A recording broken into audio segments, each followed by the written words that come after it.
Você é do time Cameron ou do time Nolan? Você já deve ter ouvido esses nomes e se perguntado: o que leva o diretor a escolher efeitos práticos ou digitais? Eu vou te responder depois da vinheta.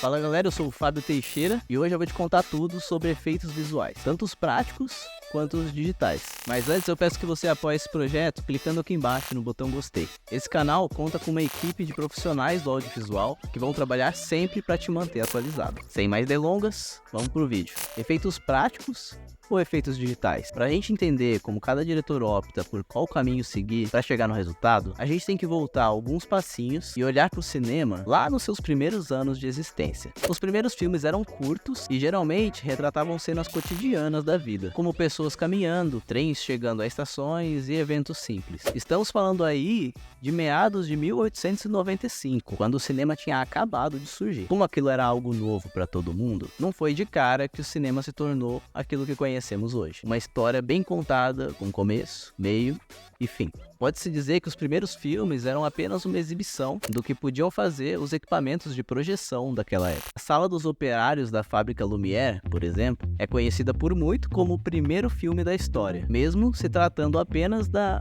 saída dos operários da Fábrica Lumière. Não existe nenhuma história por trás, muito menos cortes. No entanto, à medida que o cinema evoluía, os cineastas começaram a explorar a narrativa e a experimentar com técnicas visuais para contar histórias mais elaboradas, começando com a elaboração de cortes, novos planos e movimentos de câmera. Foi nesse momento que surgiu a necessidade da criação de efeitos visuais.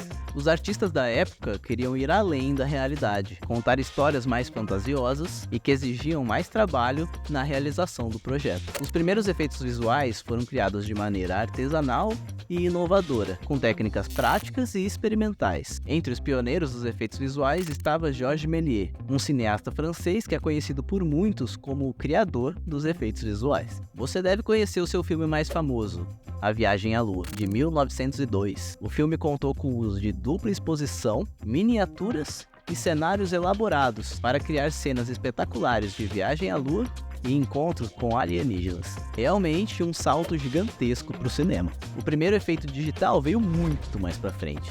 Westworld, Mundo Delirante, no Brasil, lançado em 1973. Nesse filme, há uma sequência em que o personagem interpretado por Yul Brynner, um robô pistoleiro, sofre danos no rosto após ser baleado. Para criar essa cena, o cineasta John Whitney Jr. e sua equipe utilizaram um computador Control Data Corporation, CDC 6600, para renderizar a imagem em computação gráfica.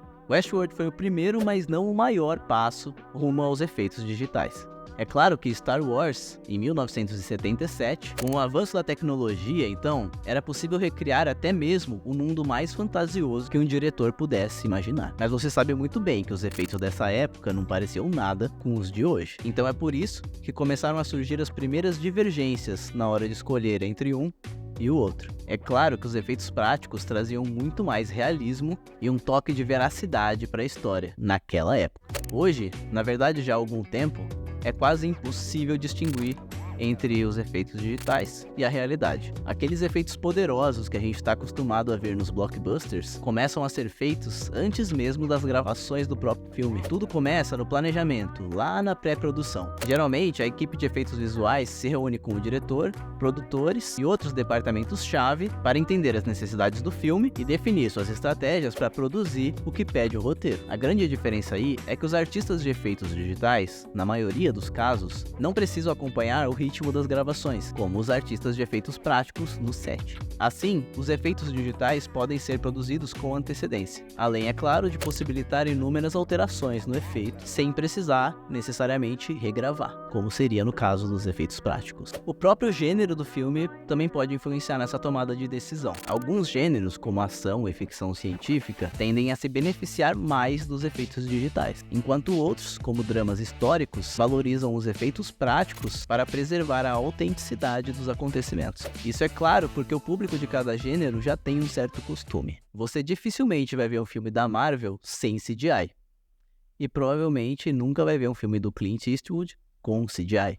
Mas esses caminhos, na maioria dos filmes, não são antagonistas e podem trabalhar muito bem juntos. Uma das principais vantagens da mescla de efeitos práticos e digitais é a criação de interações mais convincentes. Um exemplo notável é o filme Jurassic Park, de 1993, dirigido por Steven Spielberg.